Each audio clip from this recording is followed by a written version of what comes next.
झेलना पड़ता है कि सो भी रहे होंगे तो भी हिला के ऐसे उठा के बोलेंगे सुत्ता हो गई मतलब जगा के पूछेंगे सो रहे हो क्या।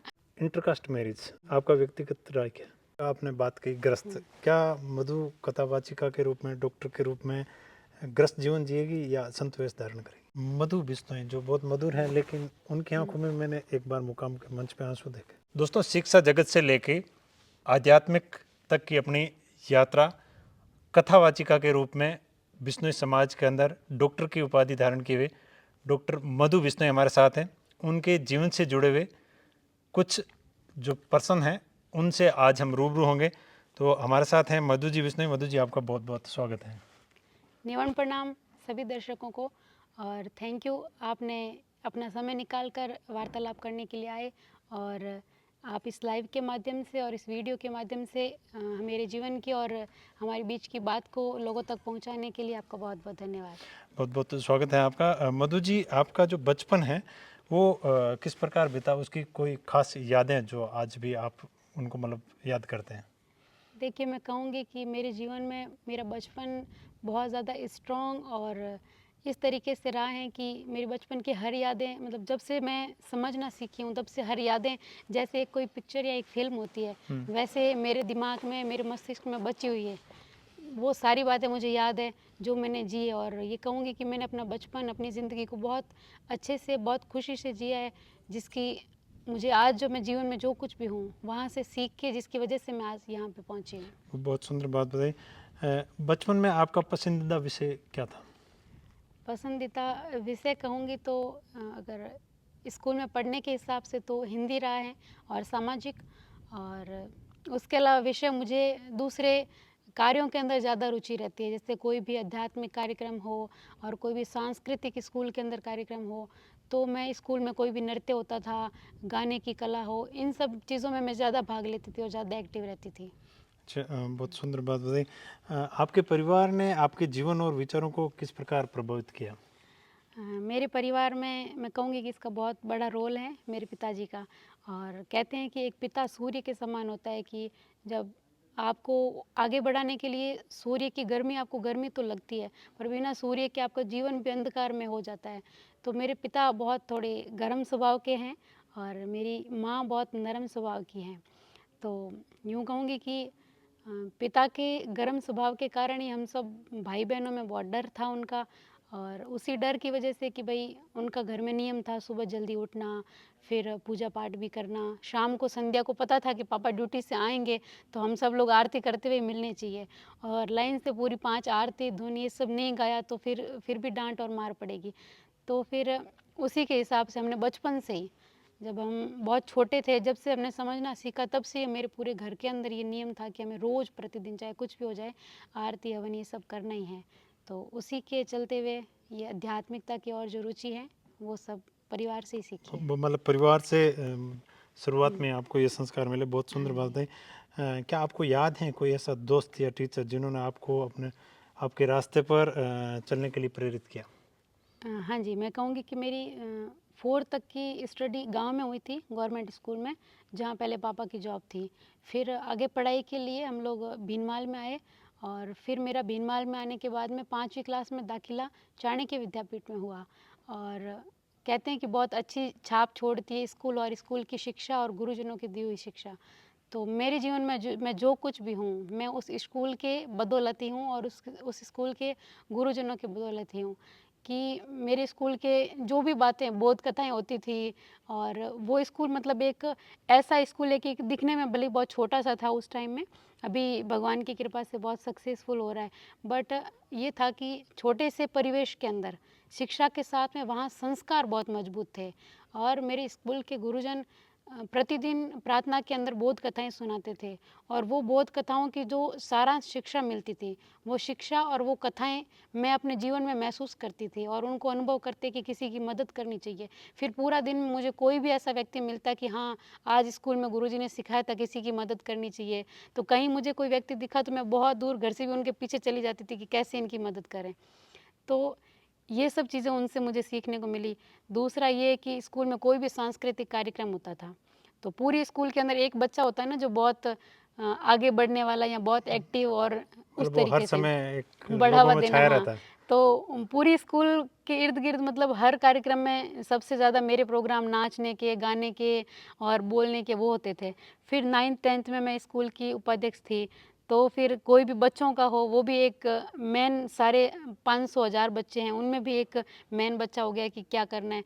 तो फिर स्कूल के कार्यक्रमों का मंच संचालन करना, तो उससे मुझे बोलने की जो कला है, उससे मुझे खुलकर अपनी बात रखने की कला है, उससे मुझे जीवन में आगे बढ़ने की कला है। ये स्कूल वाले गुरुजनों ने मुझे आगे बढ़ाया कि बोलो, डरने की ज़रूरत नहीं है, कैसे बोलना, कैसे लोगों में मतलब अपनी आप बात स्कूली रखनी है। लाइफ से हेजिटेशन हाँ, लेस हो गए थे। यस, तो मतलब मुझे कई सारे लोग बोलते हैं तो कि आपको इतने सारे लोगों में बोलने का डर नहीं लगता? तो बिल्कुल नहीं, क्योंकि मैंने स्कूल से बचपन से ही वो सीखा है और उन्होंने मुझे इतना मजबूत बनाया कि मैं इस काबिल बनी। तो ये सब कुछ उन्हीं से सीखा है। मैं उन्हीं को बहुत-बहुत थैंक यू देना चाहूँगी हमेशा कि उन्हीं की बदौलत जो कुछ भी हूँ। वो बहुत सुंदर बात बताई। बचपन में आपके क्या शौक थे जो आज के आपके जीवन का हिस्सा बने? जी, बचपन में मेरे शौक थे एक तो संगीत गाने का। स्कूल में कोई भी कार्यक्रम होता था तो उसमें मेरा एक संगीत भी ज़रूर होता था और दूसरा नृत्य का भी मुझे बहुत शौक था। तो स्कूल के सांस्कृतिक कार्यक्रमों में ज़रूर हिस्सा लेते थे, पर कहीं न कहीं वो कला इस सामाजिक कार्य के रहते हुए पीछे छूट गई। और दूसरा आध्यात्मिकता और दूसरों की सहायता करना, ये भी मैंने स्कूल से बहुत अच्छा सीखा। जिससे आज जो कुछ भी कार्य कर रही हूँ कि कुछ अलग करना, कुछ हटके करना, कुछ समाज हित में करना, कुछ देश हित में करना, ये सब स्कूल से ही सीखा है। तो बहुत अच्छा ये बचपन की मेरी जो रुचि है, कुछ अलग करने की और निडरता से करने की और समाज हित के लिए करने की, ये बचपन से ही रुचि थी, इसीलिए आज यहाँ तक पहुँचे हैं। वो बहुत सुंदर। शिक्षा के बारे में बताया था आपने, पहली बार कब और कैसे आध्यात्मिक और कहानियों में दिलचस्पी ली थी? मैंने कहा ना कि मैं 5वीं क्लास से उस विद्यालय में आई, तो उसी समय से मेरा सब कुछ बहुत बदल गया था मतलब कि चाणक्य गाँव के, हाँ, विद्यालय के बाद में चाणक्य आप विद्यापीठ, एकदम जैसे चाणक्य की शिक्षा प्राप्त करते, जैसे चाणक्य ने एक गुरु ने एक शिष्य को जैसे बनाया था, वैसे चाणक्य विद्यापीठ ने मुझे बनाया है। तो स्कूल में आई तो 5वीं क्लास से ही मतलब हर प्रोग्राम में भाग लेना, यहाँ तक कि कभी ऐसा होता था कि पापा थोड़े ऐसे स्वभाव कि नहीं भी छुट्टी देंगे, नहीं भी जाने देंगे तो गुरुजन कोई नहीं, हम मना लेंगे पापा को। और कई कार्यक्रम जैसे गीता को जानो, गीता को लेके कई ऐसे कार्यक्रम होते थे, तो मुझे ऐसे होता था कि चाहे घर पे बताओ चाहे नहीं बताओ, कैसे भी करके मुझे भाग लेना ही है। और कहीं शाम को भी लेट प्रोग्राम होते थे, तो मैं गुरुजनों से कि आप कैसे भी परमिशन लो, घर वालों को मनाओ, या कभी बिना बताए भी दिन के जो कार्यक्रम होते थे उनमें तो बिना बताए कि घर वाले ना भी बताए सारे कार्यक्रमों में मैं पार्टिसिपेट करती थी और जाती थी। और गीता के लिए एक कार्यक्रम हुआ था, उसके बाद में मतलब मुझे बोलने का बहुत हौसला मिला। जो जिला स्तरीय था उसमें 3-4 सालों से जो हमेशा फर्स्ट आते थे, उस कार्यक्रम में मेरी स्कूल की तरफ से मैं गई थी और मेरी उम्र जो एक एलिजिबल उम्र होती है उससे कम थी। फिर भी जब मेरा वहाँ पे स्पीच रहा तो वहाँ की पूरी पब्लिक ने कि पिछले 3 सालों से जो फर्स्ट आ रहा है उसकी जगह पे इस बच्ची का स्थान है। तो मेरे पूरे स्कूल वालों ने बहुत गौरव अनुभव किया कि आपकी वजह से हमारे स्कूल का इतना नाम हुआ। और उसके बाद में उसी चीज़ को मैं सामाजिक स्तर पे ऐसे लेकर आई कि बोलने की रुचि थी। फिर हमारे गुरुजी की सत्संग कथाएँ कहीं होती थी, तो कथा शुरू होने से पहले भजन आदि कार्यक्रम होते हैं तो उसमें भी मैं भी थोड़ा गाऊँगी और फिर बीच में कुछ बोल भी देती, तब वहीं से ये सब शुरुआत हुई। मतलब यानी कि आप एक कथावाचिका बनने के लिए अपने आप को प्रेरित मानते हैं कि भाई वो संत है जिसने मुझे प्रेरित किया? हाँ, कथा के लिए प्रेरित मैंने पहले कभी इतना सोचा नहीं था कि मैं कथा करूँगी।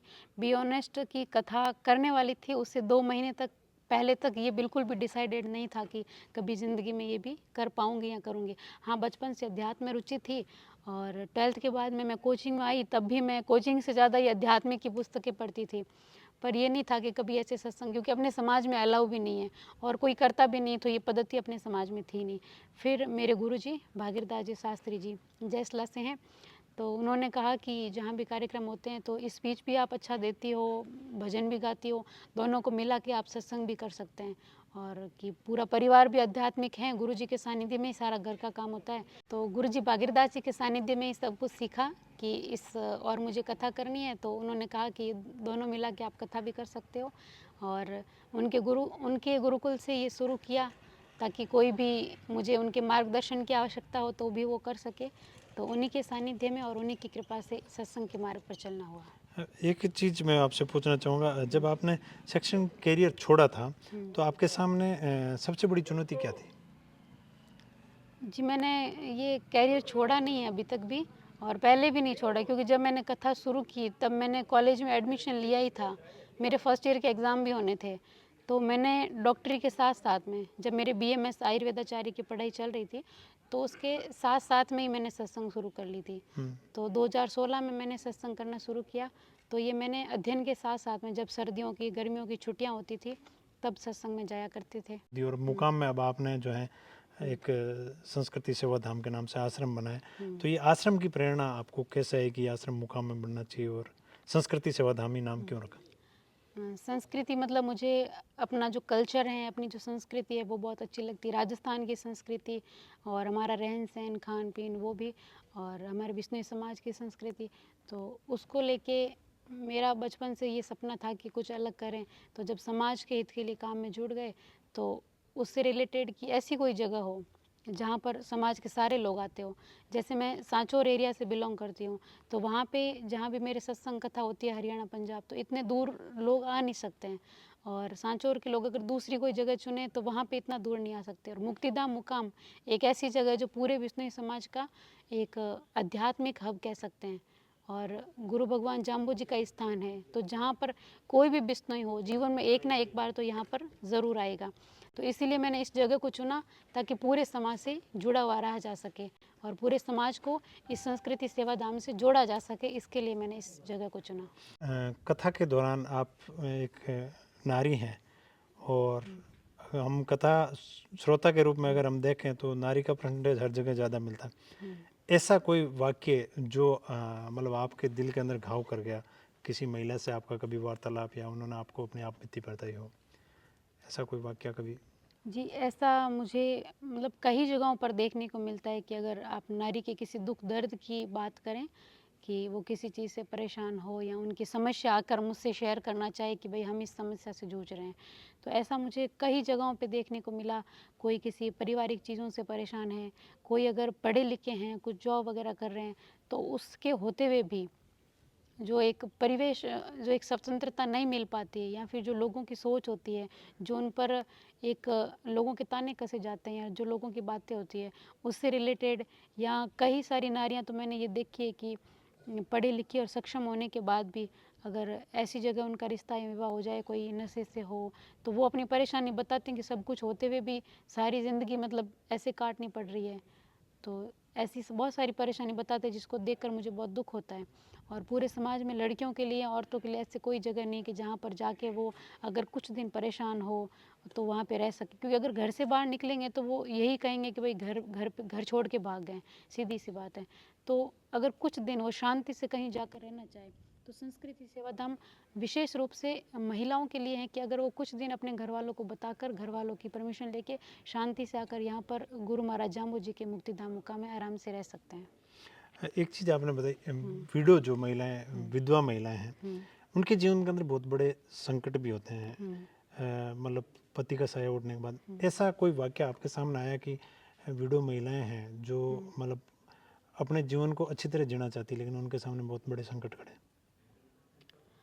हाँ जी, ऐसा हम देख सकते हैं। कहीं भी संकट ये हो सकता है कि उनको फाइनेंशियल रूप से भी अगर परिवार के दूसरे सदस्यों से सहायता नहीं मिल रही है, अगर फाइनेंशियल रूप से सहायता नहीं मिलेगी, तो अगर उनके बच्चे भी हैं, अगर कोई छोटी उम्र में विधवा हो जाए तो दूसरी जगह विवाह करवा देंगे। मोस्ट ऑफ ये तभी होता है जब बच्चे हो, तब वो घर छोड़कर नहीं जा सकती, क्योंकि बच्चों को पाल पोस के बड़ा करना है। तो ये समस्या मुख्य रूप से मैं कहूँगी कि शिक्षा की कमी से उनको झेलनी पड़ती है। अगर किसी भी स्त्री को, किसी भी लड़की को आप इतना सक्षम बनाएं कि वो पढ़ी लिखी हो, खुद कमाई कर सके, चाहे उसको जीवन में कैसी भी परिस्थिति देखनी पड़े, चाहे पति छोड़कर जाए, चाहे वो विधवा हो, अगर खुद शिक्षित होगी तो अपने बच्चों को शिक्षा दे सकती है, कमाने का साधन ढूंढ सकती है। तो मैं यही कहूँगी कि आप अपनी लड़कियों को इतना सक्षम बनाइए कि उनको कमाई के साधन के लिए किसी और के सामने देखना ना पड़े, या किसी और से सहायता के लिए झांकना ना पड़े। तो बस यही कहूँगी, शिक्षा होगी तो हर समस्या का हल होगा। शिक्षा होगी तो हर समस्या का हल होगा। आपने बच्चों की शिक्षा की बात की और अब जो है जिस हिसाब से आपके पोस्टर वगैरह आए थे, मुकाम में आप संस्कृति सेवा धाम के अंदर संस्कार शिविर बच्चों का लगा हाँ रहे हैं, जी। ये प्रेरणा कहाँ से? जी, ये मैंने कहा ना कि ये शुरू ही इसीलिए किया है कि हम लड़कियों के लिए कुछ कर सकें। तो संस्कार शिविर, देखिए संस्कार जो शब्द हैं वो संस्कार बहुत ज़्यादा ज़रूरी है, चाहे आप लड़कों में कहें या लड़कियों में कहें, आज की इस आधुनिकता को देखते हुए। तो हम क्या कर रहे हैं कि बच्चों को अच्छी से अच्छी स्कूल में डाल रहे हैं, महंगे से महंगी फ़ीस दे रहे हैं, पर वहाँ जाके बच्चे सीख क्या रहे हैं? आप अच्छी से अच्छी स्कूल में भेज सकते हैं, वो स्कूल की शिक्षा, वो सब्जेक्ट पढ़ा सकते हैं जिससे उसको अच्छी नौकरी कौन सी मिलेगी, जिससे वो पैसा कैसे कमा सकता है, जिससे वो बड़ा होके कुछ अच्छा मतलब पद या अच्छी पैसे कमाने वाली जॉब कैसे हासिल कर सकता है, ये वो स्कूल में सीख सकता है। पर एक ज़िंदगी के अंदर जो व्यवहार होता है वो कुछ ही स्कूलों में मिल सकता है। बाकी लोगों ने, आप सब जानते हैं कि एज ए बिज़नेस हो गया कि ज़्यादा से ज़्यादा फीस और ज़्यादा से ज़्यादा बच्चों की स्ट्रेंथ हो। कुछ ही जगह पर संस्कार मिल सकते, तो संस्कार जो शब्द हैं वो बहुत ज़्यादा जीवन में ज़रूरी है। जो हमारा व्यवहारिक ज्ञान है, कैसे उठना बैठना, घर परिवार में कैसे व्यवहार करना, जो ज़िंदगी है उसको जीने के लिए संस्कार और व्यवहारिक ज्ञान बहुत ज़रूरी है। क्योंकि जो शिक्षा आप किताबों से हासिल कर सकते हैं उससे आप पैसा तो कमा सकते हैं, पर जीवन के अंदर जो दुख झेलने को होता है, जो दर्द आता है, परेशानियाँ भी आती है, ऐसी स्थिति के अंदर जो इंसान एक मानसिक रूप से परेशान हो जाता है, उसको झेलने के लिए जो शक्ति है, जो ताकत है, वो व्यवहारिक ज्ञान और आध्यात्मिक रूप से मजबूत होने से ही व्यक्ति को मिल सकती है। तो उसके लिए मैं यही कहूँगी कि आप चाहे बच्चों के लिए हो चाहे बच्चियों के लिए हो, संस्कार शिविर और ऐसी चीज़ें ज़रूर करनी चाहिए। तो बच्चों के लिए तो समाज में अभी बहुत सारे शिविर हो रहे हैं और कहीं भी कर सकते हैं। लड़कियों को भेजने के लिए परिवार वाले भी डरते हैं और कहीं ऐसी व्यवस्था भी नहीं है। तो जब एक समाज में एक नई शुरुआत की है कि एक लड़की के रूप में सत्संग कथा इस आध्यात्मिक से जुड़ना, तो फिर यही है कि जब लड़कियों के लिए शुरू किया है कुछ एक अलग कार्य, तो उसके लिए हमें कुछ और अलग बढ़ के हटकर भी करना चाहिए। तो लड़कियों के लिए संस्कार शिविर इसीलिए हमने रखा कि एक तो महिला संभालने वाली होंगी, सारे स्टाफ भी महिला होंगे, तो घर परिवार वाले विश्वास से भेज सकते हैं। और यहाँ आने के बाद में बेटियों को शिक्षा देना बहुत ज़्यादा ज़रूरी है, इसलिए कि बेटा एक कुल को रोशन करता है तो बेटी दोनों कुल को करने वाली है। और बेटियों को मेंटली, मानसिक रूप से स्ट्रांग होना भी बहुत ज़रूरी है। तो आज की आधुनिकता को देखते हुए हमारा जो खान पान है, रहन सहन है, कपड़े, तौर तरीका कितना आधुनिक मॉडर्न हो गया, बदल गया है, तो उसके चलते चलते एक व्यवहारिक और संस्कारिक ज्ञान देना बहुत ज़रूरी है। तो इसीलिए संस्कार शिविर आयोजित किया गया। कथाओं के अंदर सबसे ज़्यादा श्रोताओं को पसंद आने वाली कोई बात या कहानी? देखिए, कथाओं के अंदर जैसे हम भागवत जी की भी कथा करते हैं, जाम्बवाणी भी कथा करते हैं, और कथाओं के अंदर श्रोता भी बहुत अलग अलग तरीके के आते हैं, और ज़्यादातर महिलाओं की संख्या भी बहुत ज़्यादा होती है और बुज़ुर्गों की संख्या भी अच्छी होती है। तो श्रोताओं को यही है कि अलग अलग प्रसंग भी सुनाने पड़ते हैं। कुछ शिक्षाप्रद होते हैं, कुछ भगवान की लीलाएं होती है, और कुछ व्यवहारिक ज्ञान के होते हैं, और बीच बीच में श्रोताओं का मन लगा रहे उसके लिए कुछ चुटकुले या चुटकुलों से शिक्षा मिलने वाली ऐसी बातें भी बताते हैं। तो वो एक कथा का प्रसंग चलता रहता है कि जैसे एक लहर होती है वैसे अलग अलग तरीके से समझाने का प्रयास करते हैं। तो वो कथा में अलग अलग भाव होते हैं, कभी कुछ दुख दर्द का भाव हो, इमोशनल हो, तो उसमें सारी सत्संग वो है वो इमोशनल भी होती है, वो भी भक्तों के सामने रखना बहुत ज़रूरी होता है। और कभी खुशी की बात होती तो सभी खुशी से, जैसे भगवान के जन्मोत्सव हो तो सब लोग आनंद से खुशी से झूमते हैं। कहीं माता पिता की सेवा की, शिक्षा की, ऐसी दर्द की भाव हो तो वहाँ पर सब लोग देखते हैं कि कई भक्तों की आंखों से आंसू बहते, तो वो हम जो फील करते हैं उस भाव को वो भी महसूस करते हैं। तो ये देखकर बहुत अच्छा लगता है कि खुशी में सब लोग खुश होते हैं, और जब कुछ दर्द का विषय हो तो सब लोगों की आंखों में आंसू भी होते हैं। मधु बिश्नोई जो बहुत मधुर हैं, लेकिन उनकी आंखों में मैंने एक बार मुकाम के मंच पे आंसू देखे। हाँ जी। क्या वाक्य था? वो काफ़ी टाइम हो गया, तो अब तो मैं उस बात को शायद पहला वीडियो मेरे हाँ, पास ही रिकॉर्ड हाँ था। जी, वो आप ही ने किया था पहला वीडियो, और अभी तो काफ़ी उस समय चीज़ को आपने कैसे लिया? मैं कहूँगी कि वो चीज़ मेरी लाइफ में बहुत अच्छी हुई, और मैं उस चीज़ से बहुत खुश भी हुई। हाँ, वो एक मोमेंट होता है कि उस टाइम पे हर किसी को नेचुरल है। एक मोमेंट होता है कि हर किसी को कोई चीज़, अपन बच्चे हैं, मतलब उस टाइम 5 साल पहले की बात है, तो उम्र और भी कम थी और शुरू ही किया था उस टाइम इस काम को। तो बच्चे हैं तो एक टाइम के लिए बुरा लगता है, हर्ट होता है या दिल में दर्द होता है, तो वो स्वाभाविक है। पर उसके बाद मैं समझ से कहूँगी तो बहुत अच्छा हुआ, और मुझे बहुत अच्छा महसूस हुआ, और जो होता है भगवान जो करते हैं वो अच्छे के लिए ही करते हैं। तो छोटी सी बात है, काफ़ी समय हो गया तो भूल गई मैं, मतलब नेगलेक्ट कर दिया। बट बस छोटी सी बात ये थी कि जब मंच पर थे तो किसी ने कहा कि ये गृहस्थों का टाइम नहीं है, जबकि मतलब समय हो चुका था, फिर भी क्या गृहस्थों को नहीं, गुरुजी ने, बड़े गुरुजी ने मुझे अपना समय दिया था कि हम तो हमेशा ही बोलते हैं, मेरी जगह पर ये हमारे शिष्य हैं बच्चे ये बोलेंगे, तो फिर कि ये लड़कियों के लिए, हम गृहस्थों के लिए टाइम नहीं है। तब फिर मुझे ऐसा महसूस हुआ कि पूरे समाज में अगर कोई एक लड़की कुछ आई है पूरी महिलाओं की बात रखने के लिए, तो उसमें शायद किसी को दिक्कत नहीं होनी चाहिए, उनको तो उल्टा खुश होकर बोलना चाहिए कि हाँ चलो अच्छी बात है आप बोलिए। पर अगर किसी को दिक्कत होती तो वो उनका स्वभाव है। और मुझे मतलब ये बहुत अच्छी शिक्षा मैंने अपने गुरुजनों से सीखी कि मुझे किसी के स्वभाव से फ़र्क नहीं पड़ता है, मतलब दूसरों के गलत स्वभाव से हम अपने स्वभाव को ख़राब नहीं कर सकते। तो एक टाइम के लिए बुरा लगा कि ये ऐसा क्यों बोल रहे हैं, पर जो जैसा बोल रहे हैं वो उनका स्वभाव है, हमारा स्वभाव है कि अच्छा रहना। तो उसी टाइम अगर गुरुजी ने कहा था कोई बात नहीं चलो छोड़ो नहीं बोलना तो चलते हैं, बट मैंने कहा नहीं, क्यों नहीं बोल सकते, अपना हक है और अपना हक कौन छीन सकता है। तो शायद बोलने वाले ने ये सोचा होगा कि कोई बात नहीं यहीं पे रुक जाएंगे, अभी नई नई लड़की है, पर मेरा था कि नहीं मैं तो आई हूँ तो मैं तो बोल के ही जाऊँगी, क्योंकि मैं कॉलेज से मतलब बहुत मुश्किल से छुट्टी लेकर आई थी। तो फिर मैंने कहा मैं तो बोल के ही जाऊँगी। तो मुझे बहुत अच्छा लगा कि मैंने बहुत हिम्मत से काम लिया और बहुत मन से अपनी बात को रखा भी। तो जो होता है अच्छे के लिए होता है।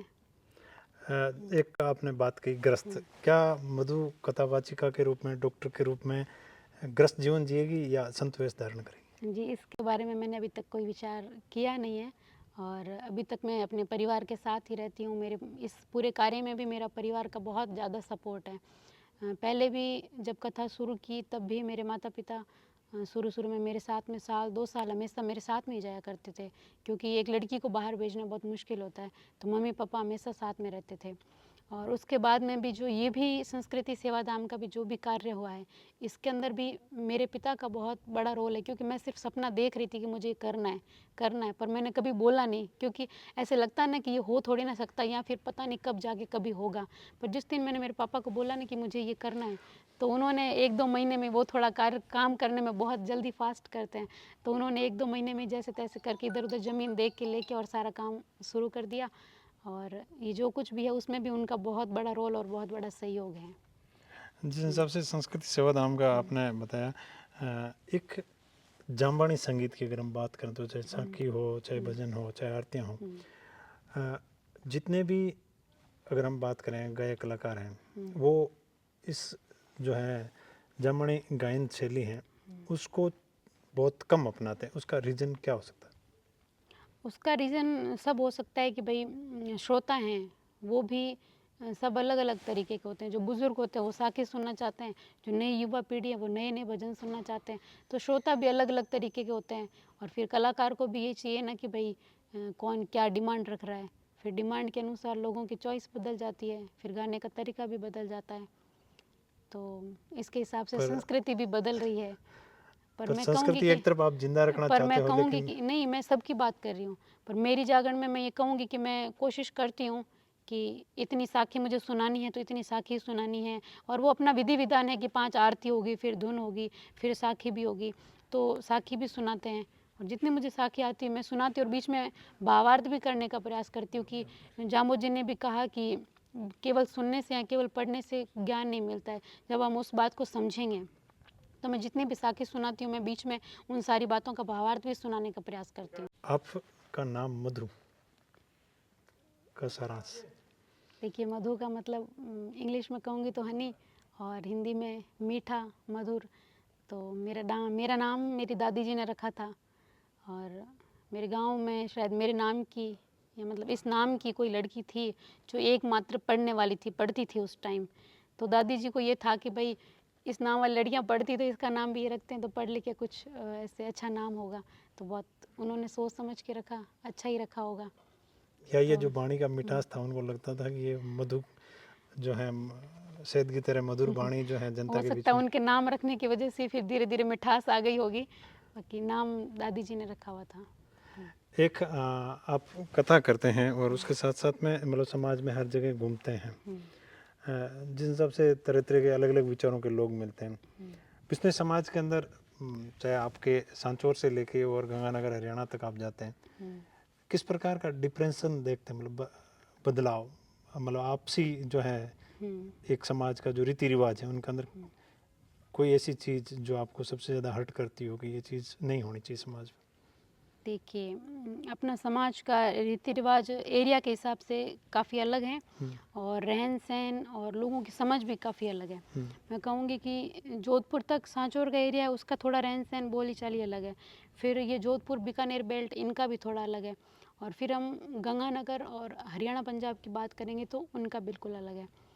तो सब जगह अलग अलग बातें सुनने को मिलती है, पर फिर भी ये अच्छी बात है हरियाणा और पंजाब क्षेत्र की, वो इतनी पर्सनल बातें नहीं करते हैं और इतनी पर्सनल बातें पूछते भी नहीं हैं। जो नहीं जानते वो भी और जो जानते हैं वो भी। और उन लोगों की समझ भी थोड़ी ऐसी है कि चलो पता है कि भाई प्रोग्राम चल रहे हैं, दिन रात बहुत लंबा सफ़र करके आए हैं, सो जाओ, रेस्ट कर लो, इतना दूर से आए हो, तो थोड़ा उनका रहता है कि बहुत अच्छे से ध्यान रखने वाले।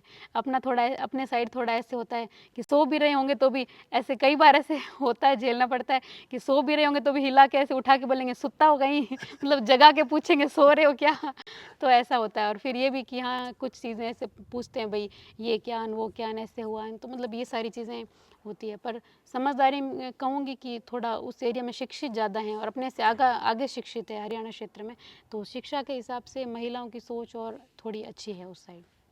आप इन क्षेत्रों में घूमे हैं, बच्चियों को शिक्षा का महत्व सबसे ज़्यादा किस क्षेत्र में देखने को मिला? देखिए हरियाणा इन क्षेत्र में एजुकेटेड हैं, पर वो जॉब के लिए इतना नहीं करते हैं कि भाई जॉब लेनी है। शिक्षित होते हैं, कॉलेज करते हैं, फिर शादी ब्याह अपना फैमिली चलाते हैं। जॉब को लेके इतना नहीं है, कम ही मतलब मिलेंगे जो जॉब में होंगे ऐसे। और अपने साइड सांचौर और इस एरिया में ऐसा है कि भी कुछ भी करें, पढ़ लिख के बस जब तक जॉब नहीं ले तब तक नहीं छोड़ना, जॉब तो लेनी है। तो इस एरिया में शिक्षा है, पर शिक्षा मतलब पद के लिए या जॉब नौकरी के लिए है, ताकि उससे अपना घर परिवार चल सके। और उस एरिया में हरियाणा आदि में ज़मीन आदि से ज़्यादा लोग सक्षम हैं, तो इसलिए उनका नौकरी के प्रति इतना नहीं कि भाई शिक्षा इसलिए लेनी है कि ताकि जीवन में शिक्षा को प्राप्त कर सके। शिक्षित होकर ज़रूरी नहीं कि नौकरी मिले। और आप शिक्षा और घर संस्कार की बात की, इंटरकास्ट मैरिज आजकल का शौक बन गया लोगों का, आपका व्यक्तिगत राय क्या है? देखिए मैं कहूँगी कि एक शादी बहुत निजी डिसीज़न होता है और व्यक्तिगत डिसीज़न होता है, क्योंकि किस व्यक्ति को किसके साथ में रहना है या किसके साथ में जीना है वो व्यक्ति खुद ही डिसाइड कर सकता है। अगर हम किसी को ज़बरदस्ती कहें कि आपको इसके साथ ही रहना है, तो पूरी ज़िंदगी वो कैसे उसके साथ निकालेगा।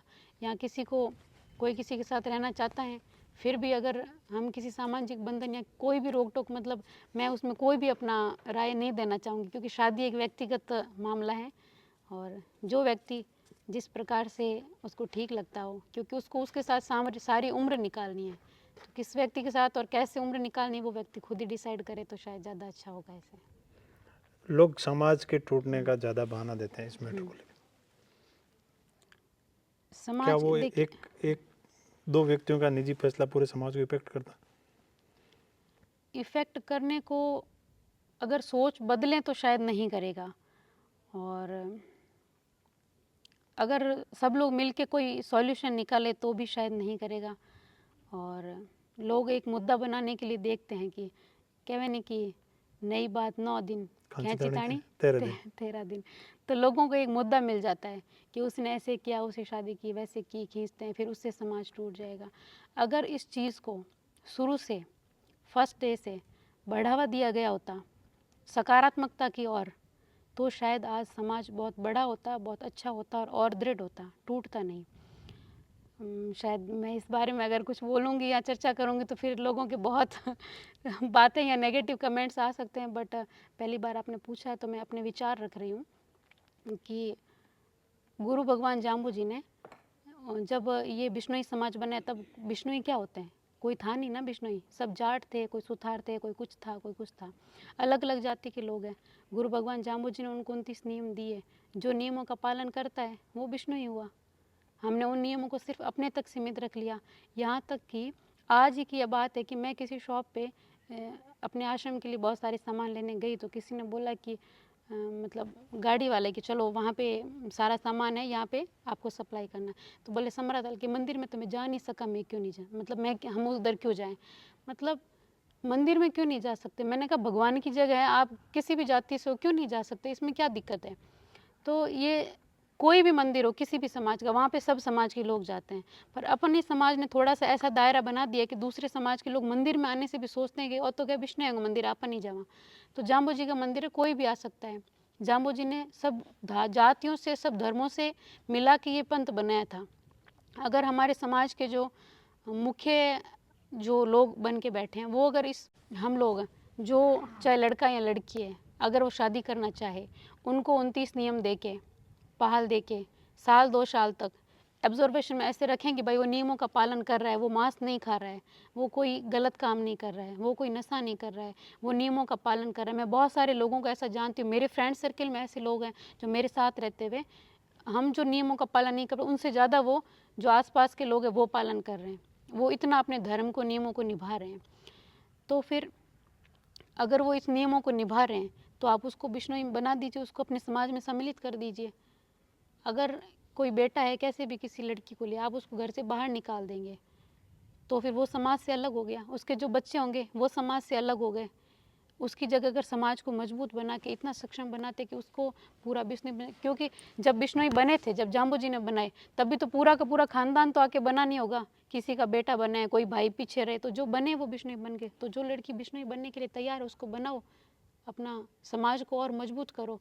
तो मजबूती से जो धर्म प्रचारक हैं वो कर सकते हैं, जो समाज के मेन मुखिया हैं वो कर सकते हैं, पर उसके लिए पहले खुद को मजबूत होना पड़ेगा। अगर वो खुद ही नहीं कर सकते, खुद इस काबिल नहीं, तो फिर नहीं हो सकता है ऐसे। धर्म को मजबूत बनाओ। धर्म को मजबूत बनाने के लिए आप कथावाचक हैं, और कथावाचक बहुत सारे ऐसे हैं जो मंच से बोलते हैं गाय को रोटी देनी चाहिए, कुत्ते को रोटी देनी चाहिए, और लोगों के अंदर एक क्रेज बन गया है, चलते हुए रोड पे कुत्ता दिखा रोटी फेंक दी, गाय दिखी रोटी फेंक दी। आप उसको पुण्य मानते हैं या पाप?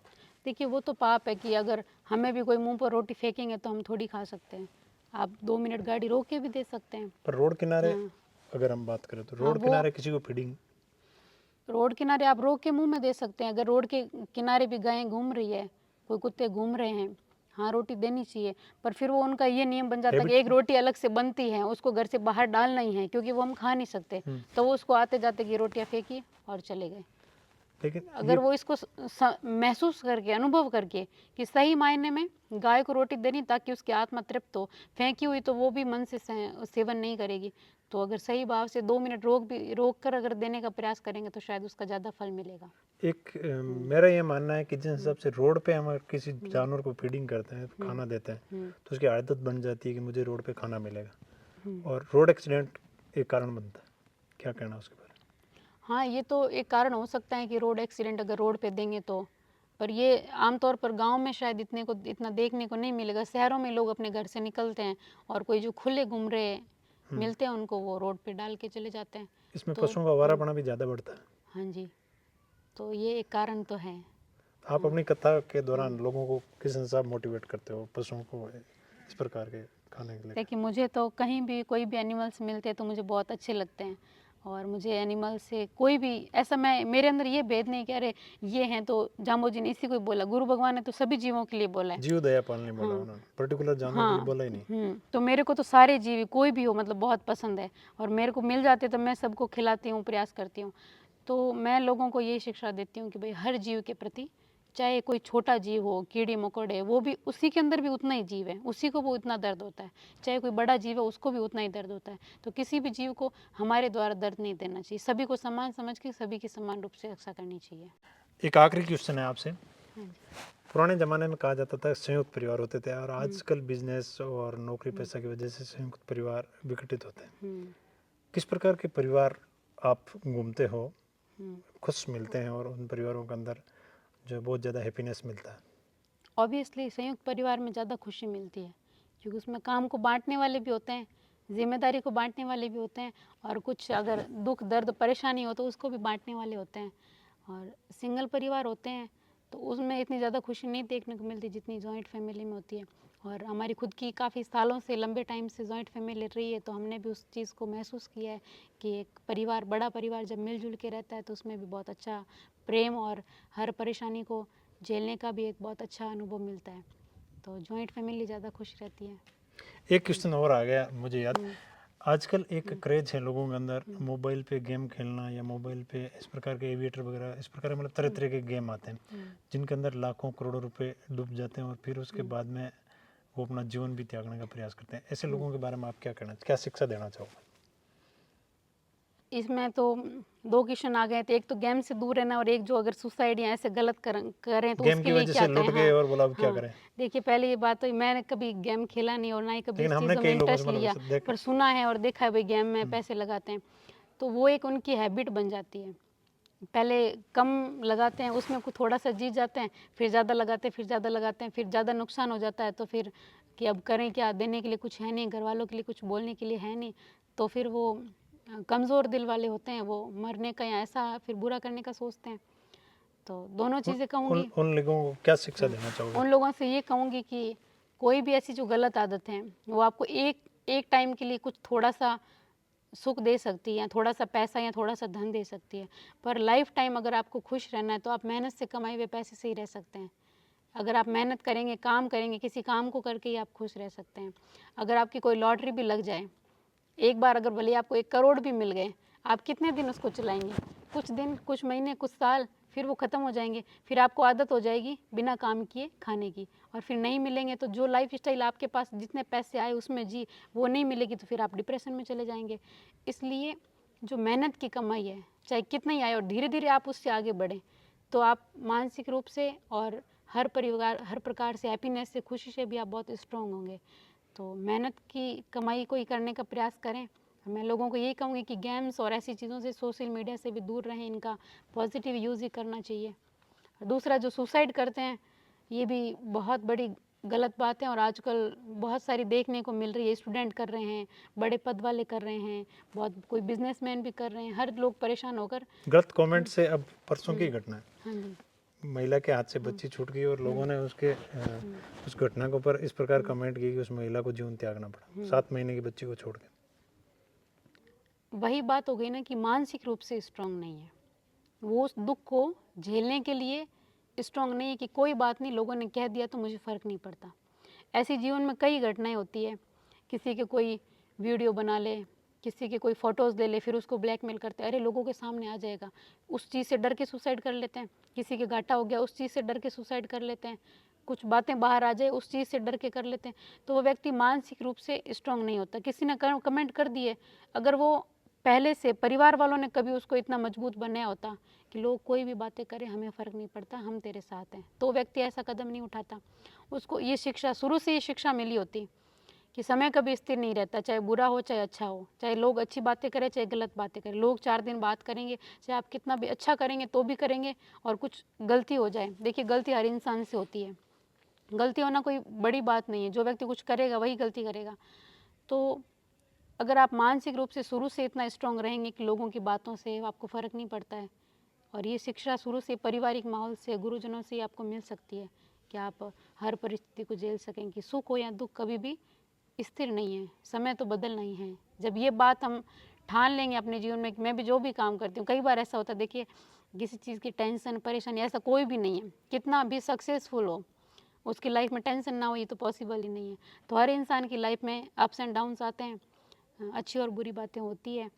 तो हम कैसे डील करते हैं उन बातों से, तो यही है कि ये समय कभी स्टेबल नहीं रहेगा। आज बहुत ज़्यादा खुश हैं तो भी कि हवा में मत उड़, समय बदल जाएगा, तो कल दुख भी आएगा, और आज दुख है तो थोड़े टाइम के लिए ऐसा होता है, अरे ये हो गया, फिर क्या, अरे इतनी अच्छी तो ज़िंदगी है, इतना अच्छा तो परिवार मिला, इतना सब कुछ तो है, लोगों के पास तो ये भी नहीं है।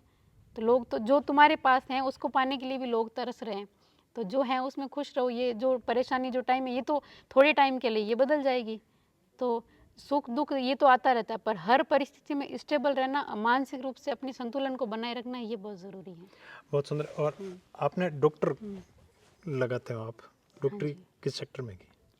जी मैंने आयुर्वेदिक में BMS किया हुआ है, 5.5 साल की ट्रेनिंग, और उसके बाद में अभी आगे भी शिक्षा कर रहे हैं PG की, तो चल रही है शिक्षा, पर डॉक्टरी मैंने जो चिकित्सा करते हैं उसमें की हुई है। चिकित्सा में डॉक्टर की शिक्षा आप अपने निरंतर जारी रखोगे या कथा के साथ, या नहीं, कथा के साथ में शिक्षा तो चलती रहती है और चलनी भी चाहिए, कि शिक्षा बहुत ज़रूरी है। उतना टाइम नहीं मिल पाता, बीच में 2 साल तो बिल्कुल टाइम नहीं मिला था, तो थोड़ा गैप दे दिया था। फिर से सोचा कि नहीं, कुछ ना कुछ तो कंटिन्यू चलता रहना चाहिए, तो अभी प्रयास कर रहे हैं थोड़ा साथ साथ में कंटिन्यू करने का। एक आप कथावाचक हैं, जिस हिसाब से समाज के अंदर धर्म प्रचारक गृहस्थी में रह के करना आसान है या संत बन के करना आसान, संत या मतलब भगवान वेश धारण करके? देखिए, आप किसी भी चीज़ को मानसिक रूप से अपना माइंड सेट स्ट्रांग लेके चले तो किसी भी रूप में आसान है। और यूँ देखें तो आसान तो कुछ भी नहीं है। जो संत होंगे उनके लिए भी बहुत मुश्किल होगा, क्योंकि वो घर छोड़ कर आए हैं, उन्हें भी बहुत सारी परेशानियाँ झेलनी पड़ी हो, क्योंकि लोग जो हज़ार बातें कहेंगे कि भाई कैसे तुम छोड़ के आ गए, तुम कौन सा धर्म का काम कर। तो हर फील्ड में बातें तो सुननी पड़ती है। और परिवार के साथ रहते हुए कि ये है कि परिवार का सपोर्ट भी मिल रहा है, और आप एक हर तरीके से मानसिक रूप से परिवार हमेशा साथ रहता है, तो परिवार के साथ में रहते हुए भी कर सकते हैं। जो जिस चीज़ को ज़्यादा सही समझता है वैसे कर सकता है। और परेशानी तो दोनों फील्ड में भी झेलनी पड़ेगी। इस फील्ड में रहेंगे तो भी पारिवारिक सामाजिक आसपास के लोग तो हज़ार बातें करेंगे, अरे ये तो इसलिए कर रहे हैं, ये तो उसलिए कर रहे हैं, या इनका कोई फ़ायदा होगा। तो लोग करने वाले तो हज़ार बात करेंगे, बस अपना जो मकसद है, अपना जो लक्ष्य है वो सही होना चाहिए। बहुत सुंदर। तो दोस्तों, मधु जी का जो है पॉइंट ऑफ एम ये था कि अपने आप को स्ट्रांग बनाइए और अपने जीवन के अंदर जो परेशानी है उनको कुचलते हुए आगे बढ़िए, ना कि उनसे डर के हार माने। आपने अपना कीमती टाइम दिया, आपका बहुत बहुत धन्यवाद और बहुत बहुत शुभकामनाएं आपको निरंतर प्रगति करें। थैंक यू फौजी साहब, थैंक यू सभी को बहुत देखने के लिए। प्रणाम। गुरु भगवान।